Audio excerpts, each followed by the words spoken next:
मध्य प्रदेश के विधानसभा चुनाव आ चुका है फाइनल सर्वे कि इस बार किसकी मुख्यमंत्री बनने जा रही है, कमल या कमलनाथ। की आज की वीडियो में आपको बताऊंगा कि इस बार कौन मुख्यमंत्री बनेगा, कौन बनेगा मुख्यमंत्री। 2023 में विधानसभा चुनाव से लेकर सबसे बड़ी नोटिस आ रही है। तो यहाँ पास आप देख सकते हैं, सबसे पहले आपका जिला आता है दमोह में कुल 4 सीटें हैं। जी हाँ दोस्तों, दमोह में कुल 4 सीटें, जिसमें से बीजेपी को 2 सीट प्राप्त हो रही है, जबकि कांग्रेस को भी 2 सीट मिल रही है।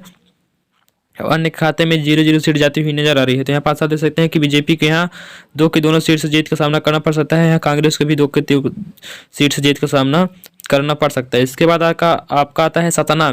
सतना में कुल 7 सीटें हैं। जी हाँ दोस्तों, मध्य प्रदेश के जिला सतना में कुल 7 सीटें हैं, जिसमें से बीजेपी को 5 सीट प्राप्त हुई है और कांग्रेस को 2 सीट प्राप्त हुई है, जबकि अन्य खाते में 0-0 सीट जाती हुई नजर आ रही है। तो यहाँ पास आप देख सकते हैं कि बीजेपी और कांग्रेस के यहाँ 3 सीट से हार का सामना करना पड़ सकता है, जबकि कांग्रेस के यहाँ जीत का सामना करना।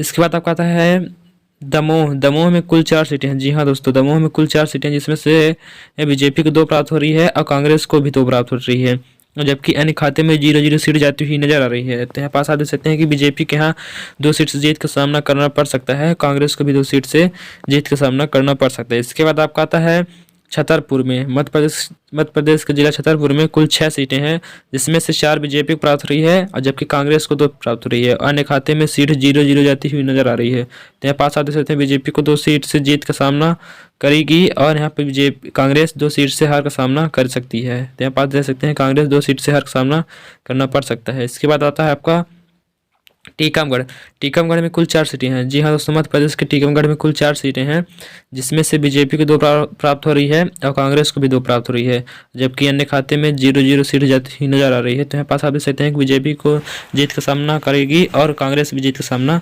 करेगी। यहाँ पर इसके बाद आता है आपका जबलपुर में कुल 8 सीटें हैं। जी हाँ दोस्तों, मध्य प्रदेश के जिला जबलपुर में कुल 8 सीटें हैं, जिसमें से बीजेपी को 4 प्राप्त हो रही है सीट और कांग्रेस खाते में भी 4 प्राप्त हो रही है सीट और अन्य खाते में 0-0 सीट जाती हुई नजर आ रही है। तो यहाँ पास आप देख सकते हैं कि बीजेपी और कांग्रेस को 4 सीट समान प्राप्त हो रहे हैं, अन्य खाते में 0 सीट जा रही है। तो बीजेपी और कांग्रेस दोनों को जीत का सामना करना पड़ सकता है, तो एक ही जीत का सामना करना पड़ सकता है। इसके बाद आता है उज्जैन में कुल 2 सीटें हैं। उज्जैन में कुल 7 सीटें हैं, तो बीजेपी को 2 सीट प्राप्त हो रही है, जबकि कांग्रेस को 5 सीट प्राप्त हो रही है और अन्य के खाते में 0-0 सीट जाती हुई नजर आ रही है। तो यहाँ पास आप देख सकते हैं कि बीजेपी को 3 सीट से हार का सामना करना पड़ सकता है और कांग्रेस के यहाँ 2 सीट से जीत का सामना करना पड़ सकता है, अन्य खाते में सीट 0-0 जा रही है।